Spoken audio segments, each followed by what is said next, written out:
Olá, você está na TV Otimista. Eu sou Erivaldo Carvalho. Este é o programa Política. Hoje vamos bater um papo com o vereador de Fortaleza, Ronivaldo Maia, do PSD. Como está a gestão José Sarto? Qual a atuação do PSD na Câmara Municipal de Fortaleza? Vamos fazer o balanço do mandato do entrevistado. Ainda os planos do convidado para as eleições de 2024. Estas e outras questões a partir de agora no programa Política.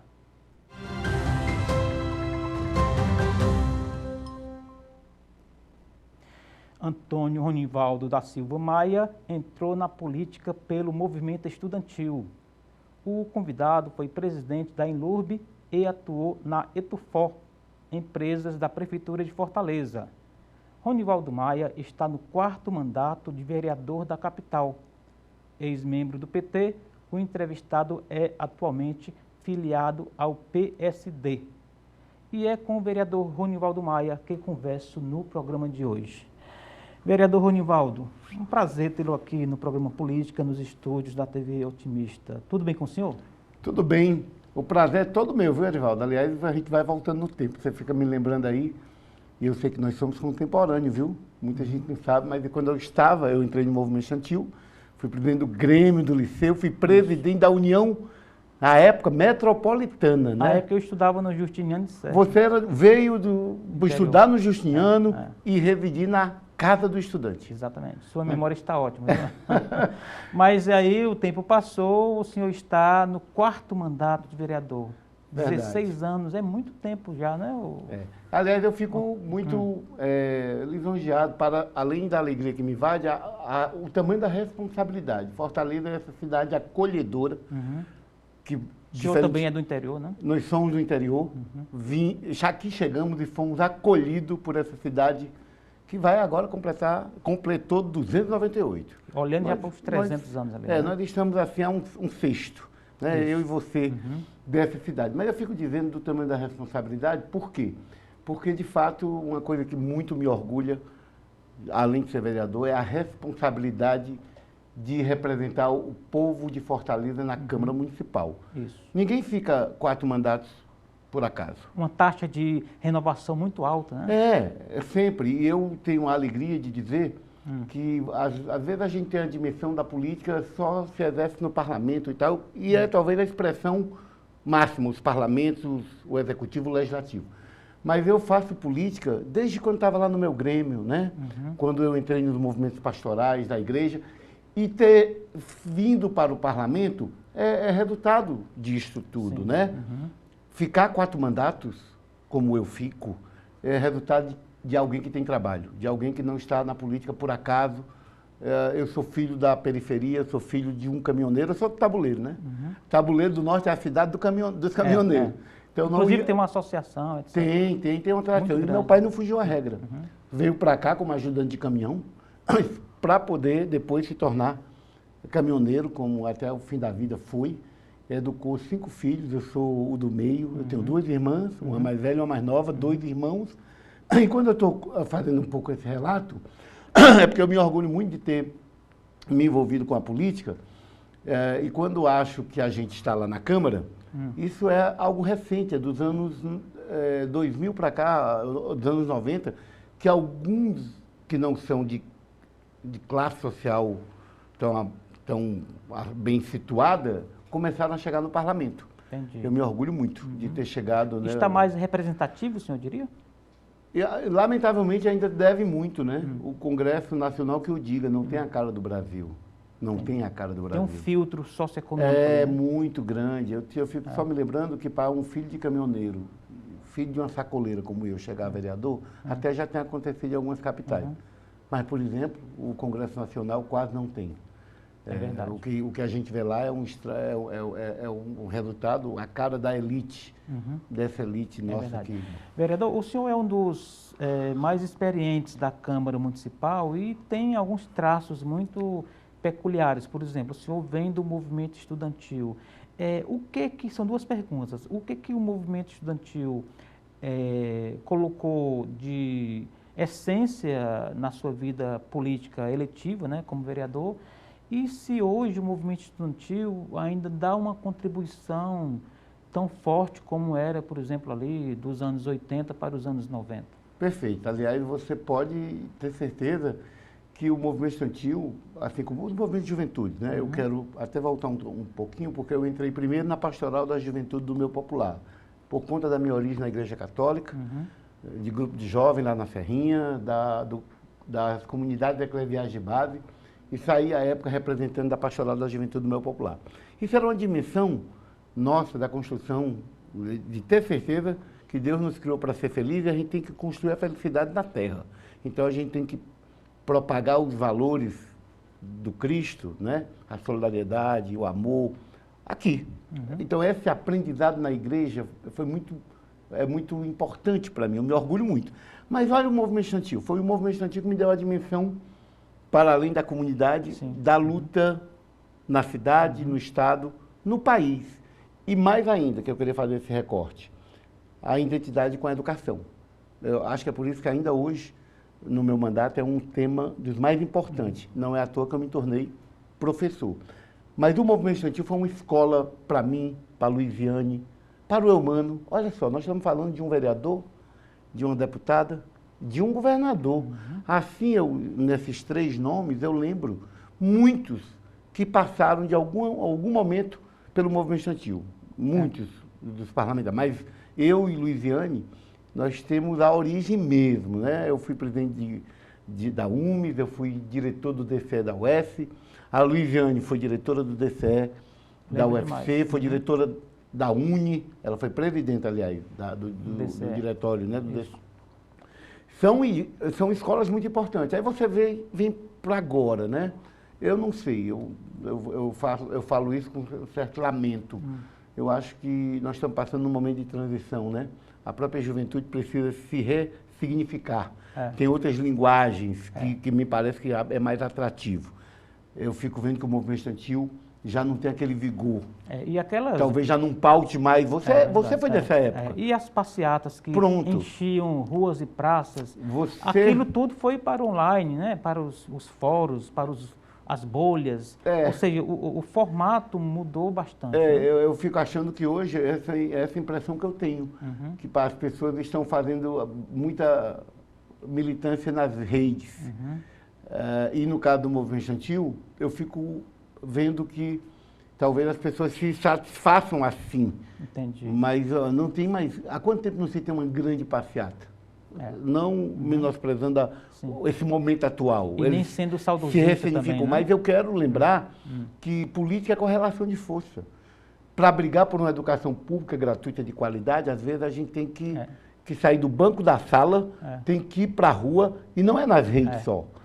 Tem só que ter com o celular social. na mão, deitado no sofá, não vai muito longe. É verdade. Mas quem sou eu? Você que é um jornalista, desse meio, você compreende mais a força que é as tecnologias. Às vezes tem o direito de falar algumas verdades inconvenientes, né? É a vantagem de ser jornalista. Agora, a propósito de atuação na Câmara, de lá, inclusive, saíram prefeitos, deputados estaduais, federais, né? Grandes contribuições para o Ceará e para o Brasil, né? Eu lembro, por exemplo, do Sérgio Novaes, que foi para federal, né? A própria Luiziane. A própria Luiziane. Foi vereadora, né? 2 mandatos. Depois foi deputada, federal, prefeita, exatamente. e agora é deputada federal, né? Exatamente. Daqui a pouco, o vereador, vamos falar um foco aí, botar um foco na gestão do prefeito José Sarto. Mas antes, eu ainda queria saber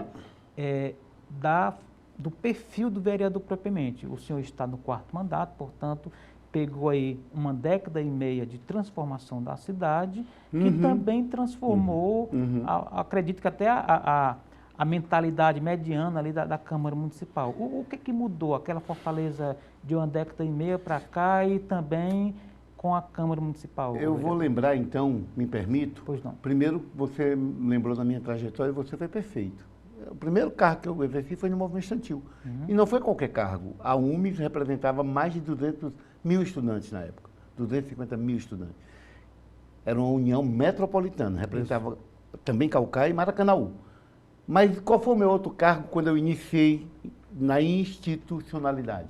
A minha amiga Luiziane, contemporânea de movimento estudantil, me deu a honra de me convidar para ser presidente da Inlurb, que você bem lembrou. Portanto, quando eu passei pelo Executivo, a gente já viveu o desafio de uma cidade que precisava dialogar com a sua periferia.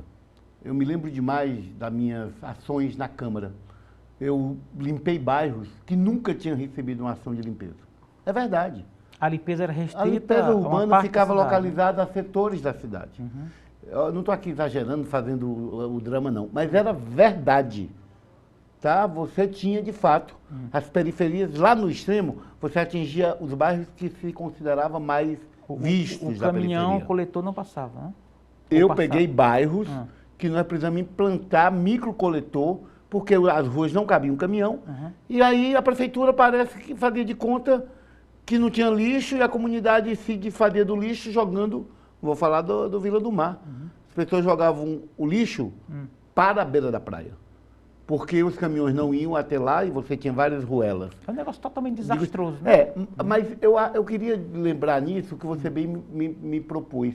Eu participei ainda como gestor do desafio de Fortaleza de fazer o seu plano diretor. Eu fui gestor na Luiziane de 2005 a 2008. Me elegi vereador. E o que é que nós fizemos em 2009, eu já vereador? Nós fizemos o plano diretor de Fortaleza, que é um dos planos mais atuais. Fortaleza tem, pelo menos do ponto de vista do planejamento, da ideia, né, do debate com a sociedade civil, a gente fez. De lá para cá, muita coisa não se regulamentou. Obrigatoriamente, 10 anos depois, precisava ter sido atualizado. Mas nós nos deparamos com a pandemia, com aquela situação, e aí estamos ainda precisando dar passos. A cidade avançou, construiu, por exemplo, o Código da Cidade, que é uma regulamentação do plano diretor, melhorou aquela que era a antiga lei de uso e ocupação do solo. No parlamento, eu fico feliz, acho que me identifiquei mais do que no executivo. Eu sei que o poder do executivo de você limpar, por exemplo, um bairro como eu fazia, e quando eu me orgulho disso, não era favor, era dever. Mas a Luiziane lembrava muito. Ronivaldo, eu me deparei com uma comunidade que estava reclamando que a pracinha de lá vive cheia de mato. E aí eu comecei a aplicar uma médica, é o seguinte, vamos fazer o seguinte, vamos dividir a cidade em 2 pedaços, vamos botar uma parte vindo daqui e outra daquela. E aí eles vão fazer até se encontrar. Era a certeza de que você cobria a cidade toda. Ia varrer a cidade. Ia. Não, aí que era capinar, recolher, varrer. Eram equipes. Pintar meio fio, eram 3 mil, quase 4 mil homens. Depois bota 2 mil ali saindo do extremo do Maracanãú, o outro vindo aqui do Vicente Pison, que você vai, em algum momento, você vai encontrar essas turmas. E sem taxa do lixo, né? Sem taxa do lixo. Aliás, à época, nós vivemos um pouco a tentativa do Juraci de botar essa taxa. Lembra demais. Né? E não vigorou. O que vigorou naquela época foi uma concessão que ele acabou dando, porque ele queria criar a taxa associada à concessão. É icônica aquela imagem dele amassando o papel e jogando na lata do lixo. Na lata do lixo. Durante a campanha, né? Lembra? Olha aí a memória do Arivaldo, do jornalista, né? Olha, eu diria, inclusive, porque você agora acabou trazendo o ponto para cá, que é um dos percalços. Como é que a gente pode ver uma Fortaleza tão mal cuidada, se hoje nós estamos arrecadando mais? Não faz sentido. Eu estou lembrando como gestor. Mas a cidade cresceu como um todo também. Não, a cidade cresceu. Nós nos tornamos a 4ª. Naquela época nós éramos a 5ª. Tínhamos acabado de se tornar a 5ª, ali no início dos anos 2000, né? Isso. Nós passamos de 6ª para a 5ª maior cidade. Fortaleza agora é a 4ª. Na mesma proporção dessa grandeza que cresce os seus desafios. Mas a limpeza urbana, nós temos uma concessão, e para ser justo, você tem no Grupo Ecofor uma excelência de capacidade testada, não é só em Fortaleza. Eu digo isso porque, inclusive, eu gerenciei aquele contrato. E não reclamarei da competência daqueles técnicos, da Ecofor e tal. Eles têm. Entendi. Eu acho que está tendo um problema aí de gestão, e é com o prefeito, é com a prefeitura. No entendimento aí das suas regionais, com o seu secretário de conservação e asseio, porque, me corrija se eu estiver enganado, aonde é que se admite você ter rampas de lixo ainda hoje em dia? Ali na leste-oeste é uma loucura, né? O prefeito, inclusive, esteve aqui nos últimos dias, disse que limpa, manda limpar ali 6 vezes ao dia. Quer dizer, estamos falando, vereador, também de educação ambiental. É verdade, mas eu fico me lembrando isso, quando lá à época a gente preparou o desenho de implantar microcoletor, quando eu fiz isso lá no Pirambu, a gente associou isso a uma ação de educação ambiental. Isso. Já naquela época a gente sofria muito. Já foi pior, viu?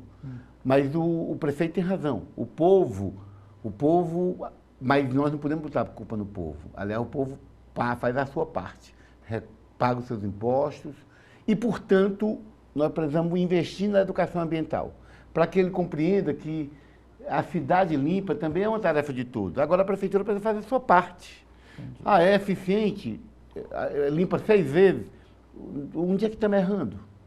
Então vamos aplicar naquele lugar uma educação ambiental com uma ação planejada de educadores, com equipamentos que recolham o material. Fiscalização também? Fiscalização também, inclusive para o cidadão que não se educa, tem que multar. Porque só assim também a gente... Não é? Ou seja, aplicar medidas gradativas.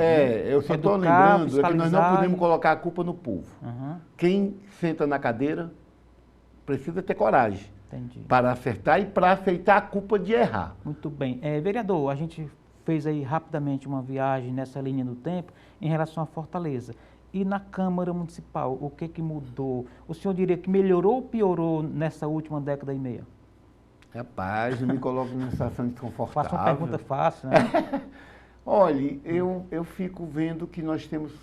Eu não sei se é resultado da política como um todo. A política tem sido motivo de desencanto, às vezes de aborrecimento, para muitos. Eu sou da época daqueles que saio do plenário e se tiver 10 cidadãos para falar comigo, eu converso com todos 10. Eu acho que, inclusive, isso é exercício. Eu vejo que tem faltado isso. Eu não estou sendo criticando isso ou aquele. Os vereadores precisam ouvir mais? Precisam ouvir mais, a gente precisa sair mais dos nossos gabinetes. Eu até digo que um colega vai ver, pô, Ronivaldo, deixa de falar isso, eu vivo trabalho. Não, nós precisamos eleger formas de fazer o povo incidir na nossa ação. Entendi. Nosso mandato não será eficiente se a gente não imaginar isso. Eu fico vendo colegas que resolvem chegar lá e pegar a sua pauta pessoal e tornar ela a pauta mais importante do mandato. Espera ainda, eu represento os meus interesses? Eu sou evangélico, ou sou católico, ou sou de terreiro, e eu tenho que ir lá, ter que botar para todo mundo, gastar 70% do meu mandato. E a cidade no seu conjunto passando... Não, e aí cadê a reunião mesmo de alguns colegas ali que fazem esse debate e não dão um dia para se reunir com a comunidade? Entendi. Tem parlamentar na Câmara Municipal de Fortaleza que faz do seu mandato, na verdade, vídeos nas suas redes sociais, principalmente a partir de temas hoje, pela polarização, temas morais, e a cidade. A cidade não tem os desafios, então eu diria que piorou. A Entendi. Câmara Municipal de Fortaleza piorou, Entendi. sem nenhum problema. E eu estou dentro, viu? Aceito a crítica da piora. Eu estou achando que essa Câmara, se Deus quiser, se renove, mas não se renove só na mudança dos nomes. Tem gente lá bem nova. De potencial, né? Que poderia estar fazendo melhor. Entendi. Né? Vereador, vou pedir licença para um rapidíssimo intervalo. Daqui a pouco a gente volta aqui, retomando o bate-papo com o vereador de Fortaleza, Ronivaldo Maia, do PSD, conversando com a gente aqui no programa Política de hoje, na TV Otimista. Não saia daí, a gente volta já.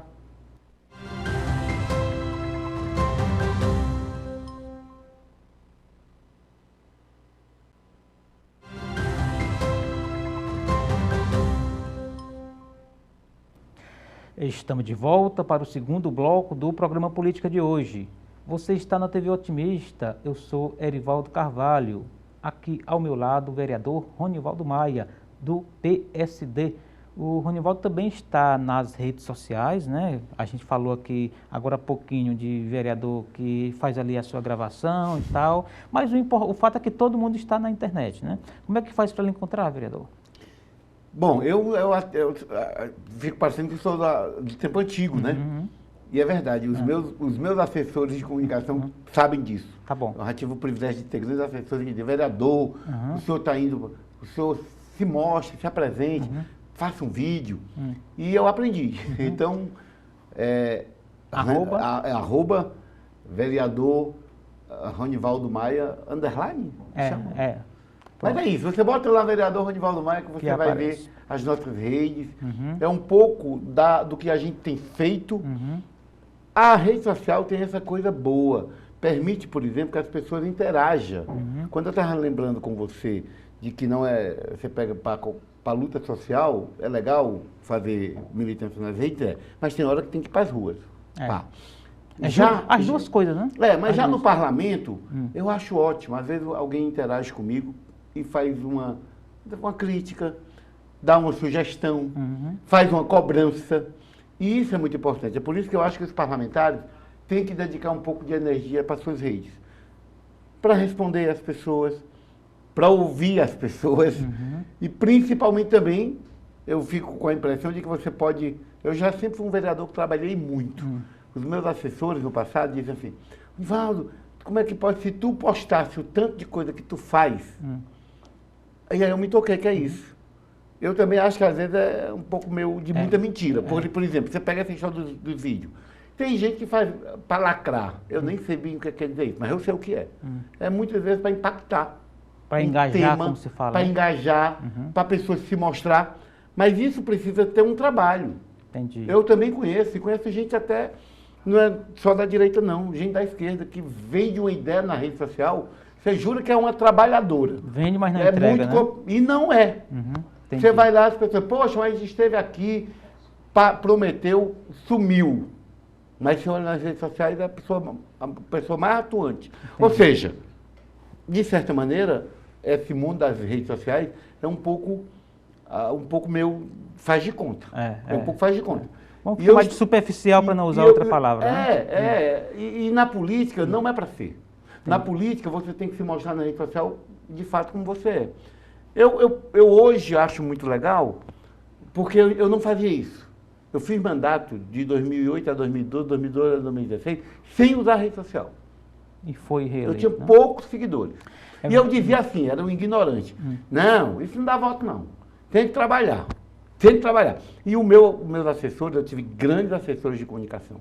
Thiago Montenegro, Vânia Caldas, Lívia, o Natan Carmelo, que é do São Jorge, e aprendi e agradeço a todos eles, porque todos eles foram me revelando de que eu precisava melhorar, né? O lance parece ser a ideia de ter um pé no analógico, ali no presencial, e também a janela... No analógico, a janela virtual, né? Mas, vereador, Fortaleza é uma cidade que cresceu muito nos últimos anos. Eu estou sempre marcando aqui na última década e meia, porque é o tempo que o senhor tem na Câmara, é verdade, Câmara. De 2008 para cá. Exatamente. O saudoso Narcílio Andrade era um ícone do chamado vereador de bairro, né?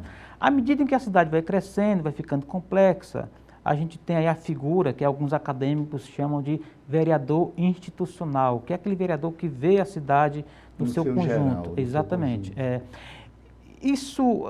Duas perguntas. O vereador de bairro é uma espécie em extinção? E outra, o que é um vereador que pensa a cidade tão complexa como é Fortaleza? Eu diria que o vereador de bairro nunca será extinto. De alguma maneira, nós temos o bairro que a gente mora. Então, o que a gente precisa se revelar é que nós não somos apenas o vereador do bairro. Mas você tem uma marca muito forte. Você tem a Ana do Aracapé. Isso. O sobrenome já carrega tudo. Como você pega alguém que nem tem sobrenome, mas é impossível não associar ao Antônio Bezerra a luta do vereador Adail. Isso. Na cidade de 2000 também tem o... Você tem, ou teve, né? Teve, Você teve o Mário Hélio. Isso. Eu estou me lembrando aqui de cabeça. Mas você tem... Você lembrou do Nafilho? Como eu sou filho da Serrinha... um ícone, né? Sou filho da Serrinha. Eu me lembro, de fato, da igreja, o padre Giovanni. É o padre Giovanni Sampaio e o Nafilho Andrade. Nafilho Andrade. Permeou a ideia do Montes e a adjacência durante muitos anos. Na Messejana já é o filho do... Era o Leonelzinho, é o Renan Colares, né? A partir de lutas de famílias e tal. Nós temos uma tradição, eu digo nós, acho que se citou na esquerda, de ser esse parlamentar mais institucional, de tema, de assuntos, né? Eu estava me lembrando que em algum momento eu sou... E reclamado que eu preciso ser da Serrinha. Como quem diz assim, porra, sua família está lá, você foi lá... Porque... Então, é por isso que eu acho que você, de maneira muito curiosa, faz essa boa reflexão, mas cabe todos os papéis. Porque o próprio vereador que se dedica a um território, de certa maneira, ele percebe a cidade na sua dimensão toda. Porque a Fortaleza está lá no seu bairro, com seus problemas de mobilidade. E às vezes o bairro é representativo de muitos problemas. De muitos problemas que a cidade enfrenta. Isso. Mas por que eu fico imaginando que a gente precisa ser essa perspectiva institucional? Imagine uma cidade como a nossa, que é a quarta maior, o desafio da mobilidade urbana. De você pensar, por exemplo, os modais da cidade para dar vazão à cidade. Eu moro lá na periferia, mas se eu puder andar de bicicleta, primeiro eu economizo, eu cuido da minha saúde, não é isso? Agora, eu preciso ter ciclovia. Eu preciso, inclusive, me conectar para usar. Tem um pavimento decente. Eu posso, por exemplo, usar uma estação do bicicletar para ir para o metrô. Então, o metrô tem que precisa alcançar os extremos da cidade, de preferência. A mobilidade urbana é um tema para todo vereador tratar. Porque nós estamos falando... Independente de ser de bairro... Nós estamos falando de uma cidade que se revela a quarta e que, na proporção do seu crescimento, esse modelo não se sustenta. De você priorizar o particular, o veículo particular. Isso não é razoável. Primeiro, porque a maioria da cidade não tem. E segundo, você vitima os que não têm por o excesso de loucura do trânsito, que não tem educação necessária. Assim, mas eu estou colocando o tema só para dizer isso. Que o vereador é do bairro, ele precisa se encontrar no bairro com a cidade. A mobilidade urbana é um tema que atravessa todos nós. A segurança pública não é um tema municipal. Mas como é que eu não discuto? Inclusive eu, como vereador, não saber que aqui acolá eu tenho que procurar os órgãos estaduais.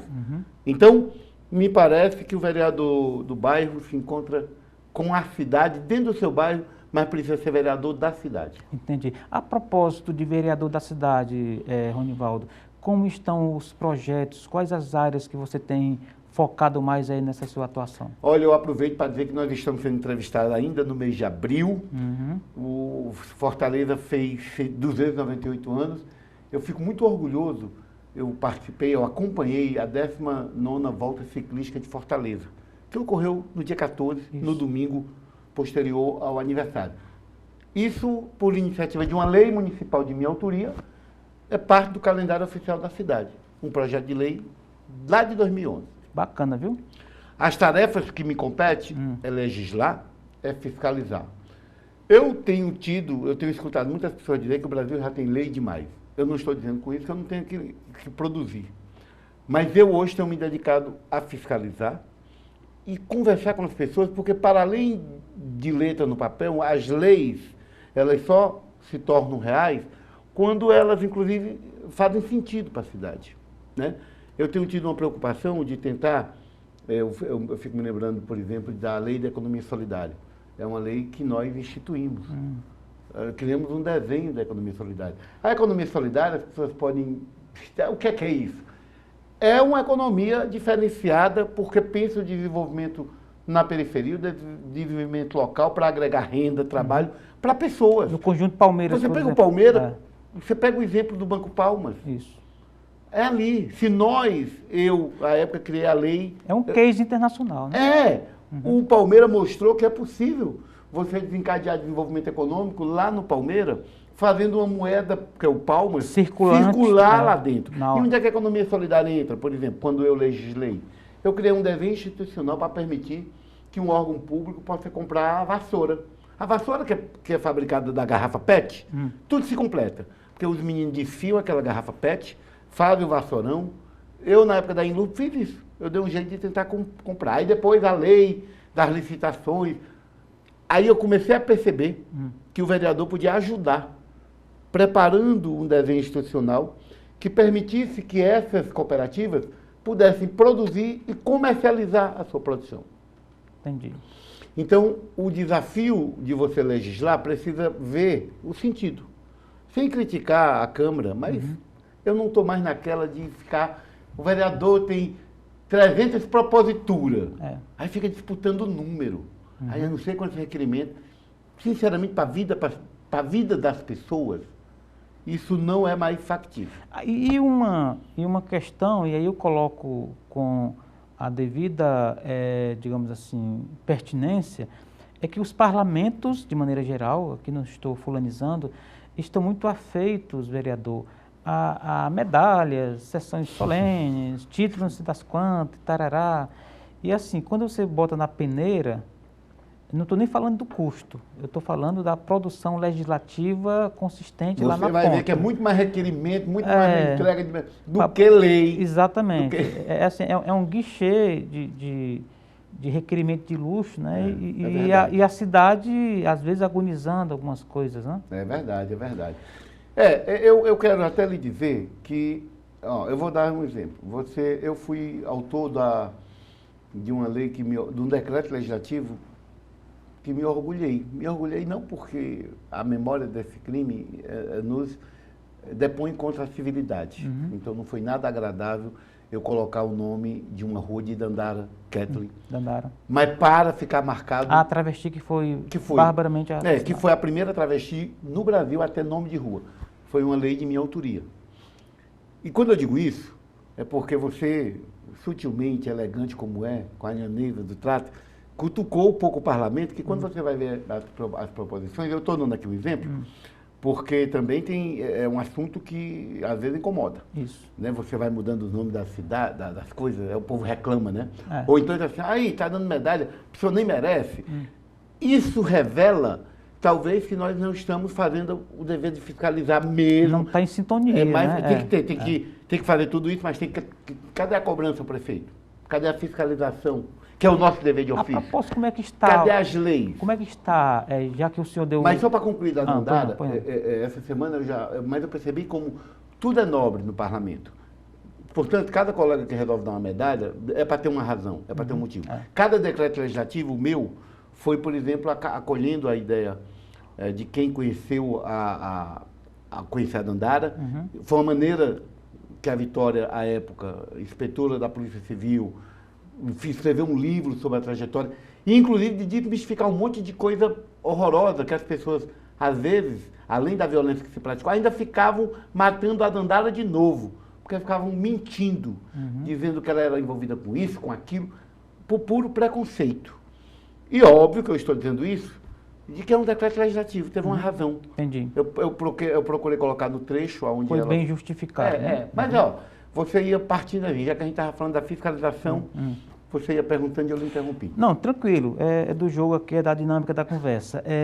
A gestão José Sarto, já que a gente está falando e ele ali nas entrelinhas, né? Vamos fazer uma pergunta mais direta. Como é que está a gestão José Sarto Nogueira, o vereador? Olha, agora eu vou trazer para o campo da política. O PSD, que é o partido do qual eu integro, tinha 2 vereadores e agora se tornou a segunda maior bancada da Câmara Municipal, com 7 vereadores, certo? Eu tenho visto, inclusive nessa movimentação, uma postura de oposição do PSD. Por quê? Porque o Sarto está deixando muito a desejar. Muito. Em alguma área específica? Tem, sim. Se o senhor fosse listar aí 2, 3 áreas, onde que estaria mais grave, digamos assim, essa perspectiva que o senhor coloca? Eu fico me lembrando da capacidade que a gente tem de precisar conversar com as pessoas. Quando você conversa, você erra menos. Eu acho a gestão Sarto... Se comunica pouco? Rapaz, eu não posso nem arranjar, porque agora a comunicação também tem a ver com quanto se gasta. Mas uma coisa eu sei, cadê a participação popular, realmente, das pessoas? Porque para pensar o desafio de uma cidade tão grande, você tem que ter algum meio. O Roberto Cláudio, por exemplo, fórum ali, o Roberto Cláudio, por exemplo, fez isso com muita maestria. Na mesma proporção que a Luiziane revelou a participação popular, o Eumano coordenou na época a coordenadoria, o orçamento, o Roberto Cláudio dinamizou isso com um projeto. Qual é a marca do Sarto nessa área? Aliás, que o diga a Câmara, articuladores políticos muito deficitários. Entendi. Que o diga aí essa movimentação, a insatisfação Não é com vereador de oposição, não. É os canais, assim, é uma gestão desarticulada. Então, essa é uma articulação falha. quem na Câmara revela que há um problema maior, né? Eu acho que isso revela um problema maior. Aí você vai para aí, para ver, por exemplo, uma questão como essa, a saúde, você fala no tuk-tuk, fala no posto móvel. Gente, não vamos longe não, vamos fazer o dever de casa. A pessoa ir para um posto e ter um médico, ir para o posto e conseguir ter o remédio. As pessoas não ficarem tanto tempo, uma mulher, por exemplo, passiva de fazer uma mamografia e o município não oferta. Então não dá para dizer que a saúde está boa. Seria o seu ponto mais grave, né? Eu acho que a saúde, inclusive, revela essa grandeza. Eu sou justo também, eu sou professor. E acho que Fortaleza caminhou bem na educação. E eu sei que meus colegas professores poderão me criticar, porque, não, que o prefeito não valoriza, não, mas os números revelam. Fortaleza saiu de uma colocação muito ruim, e eu não estou, porque o povo, a Luiziane sempre foi não. Se a Luiziane não tivesse acabado com os anexos, dado dignidade aos filhos da classe trabalhadora, que estudavam em anexos. Sabe o que era anexo? Eram puxadinhos, arremedos de escola. Então, o Roberto Cláudio, como revelou-se na área da educação, jamais teria alcançado os números que Fortaleza tem agora se a Luiziane não tivesse acabado com os anexos. Então, foi uma sequência. É uma sequência, mas tem que reconhecer que a educação, o Sarto, minha colega, secretária da Lila, minha colega, porque eu sou servidor público, sou do Estado e ela também é, agora está o Jefferson Maia, são 2 pratas do Estado que estão lá colaborando, têm feito um grande trabalho.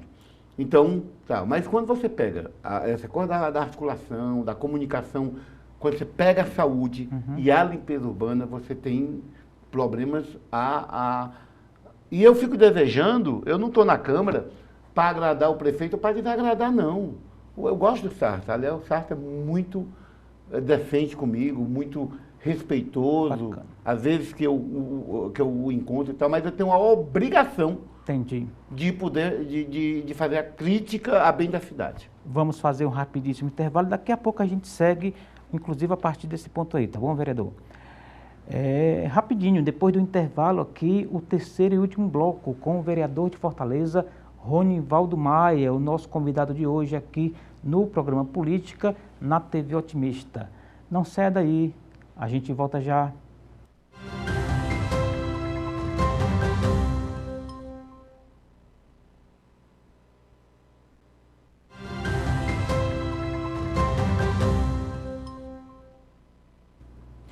Estamos de volta para o terceiro e último bloco do programa Política de hoje. Eu sou Erivaldo Carvalho, você está na TV Otimista, que recebe o vereador de Fortaleza, Ronivaldo Maia, do PSD. O Ronivaldo, para quem não anotou da primeira vez, também está nas redes sociais. É @ vereador Ronivaldo Maia. Ou é vereador _ Maia. Pronto. Lá, mas dá para encontrar tranquilamente. Você localiza. Muito bem. Vereador, o senhor é pré-candidato à reeleição? Sim. Eu estava aqui, dentre as minhas atribuições de legislar e de fiscalizar, o ano da eleição é um ano que a gente precisa, toda autoridade... ano de prestação de contas. E toda autoridade tem que ter esse dever, de fazer balanço, de prestar conta. Toda autoridade é Deus quem concede, mas você tem que fazer por merecer o voto do povo. Senão, eu fico certo de que Deus é maravilhoso, que eu diga aqui a minha caminhada, Deus no comando, a gente caminha para frente, né? Você enfrenta percalços que possam ocorrer. Eu, lendo a palavra, até acho que o deserto às vezes se coloca na trajetória da gente, mas a gente atravessa se você estiver com Deus. Porque Deus eu fico me lembrando da minha origem lá no movimento pastoral. Desde os meus 15 anos, que eu não tenho dúvida da minha perspectiva de relação com a igreja. Mas eu estou revelando isso porque ainda esses dias eu voltando nas comunidades para prestar conta, né? E principalmente para renovar um desafio, de manter na Câmara Municipal um mandato que consiga ser para além da perspectiva apenas do parlamentar. Cada mandato que você renova, você precisa renovar com as pessoas que você representa. Eu não tenho dúvida de que eu nunca faço favor, é meu dever andar por essa cidade que eu represento. É minha vontade continuar defendendo assuntos, causas. Eu agora quero terminar falando do prefeito, lamentando a desarticulação, quando eu falo da comunicação, com os servidores. Fazia tempo que não se tinha um governo que maltratava tanto o servidor público. Ele maltrata quando ele, não é nem quando ele não atende, ou mesmo que ele dê um reajuste melhor. É quando você não valoriza, sabe, o debate. As negociações, eu me orgulho muito de ter colaborado com os sindicatos, o Sindifó, o Sindimec, intermediado, o Sindiguarda, o Sindilurbe, o Sindisaúde. Eu não quero ser injusto, mas todos eles sabem da minha presença. E eles dizem, olha, poxa, mais uma mesa de enrolação, de embromação. Tem plano de carga de salário que nós, no governo Luiziano, tivemos coragem de fazer. Mas esses planos precisam ser atualizados. E esse governo está acabando e não aconteceu. É por isso que eu já quero colocar como desafio para você que me escuta. Eu sou servidor de carreira, me orgulho muito, sou professor, que me deixa mais envaidecido ainda.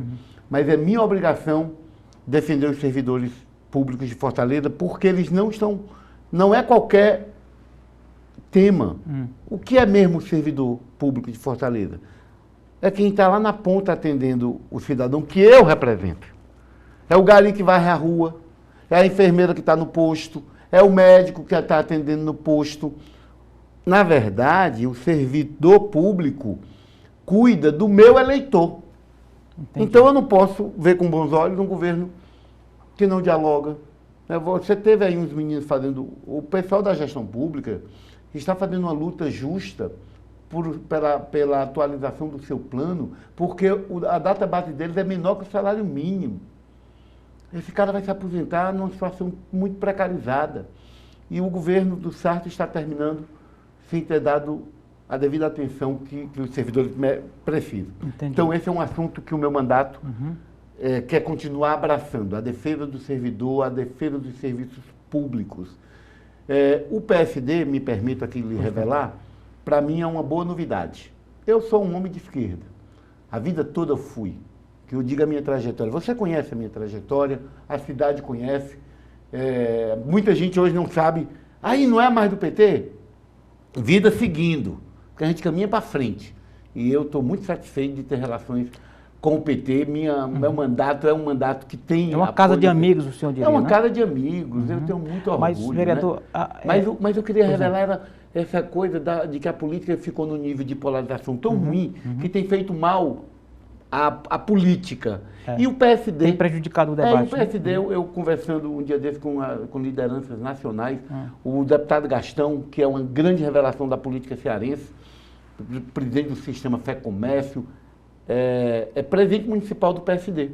E a gente conversava sobre esse desafio da gente conseguir ser um centro que consiga não ir para a polarização. Exato. Agora, a propósito de Gastão, foi um feito, né? Ele pegar uma bancada com 2 vereadores e deixar agora com 7, né? É verdade. Inclusive, eu quero parabenizá-lo, porque eu estou na política já há algum tempo.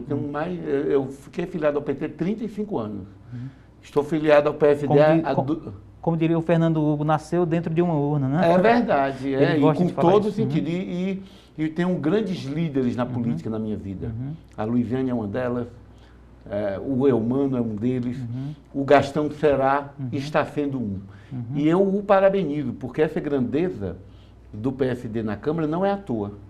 É de alguém que teve capacidade de agregar 7 colegas vereadores, cada um de nós com as nossas particularidades, entendi, e fazer um convite de política. Eu não fui para o PSD só pensando, não tem vida fácil em canto nenhum. Eu quero fazer minha parte. Eu quero até falar de bastidores, me permito, porque normalmente eu me movimentei para ir para o PV. Partido Verde, né? Porque o PV e tal. Mas, paciência, né?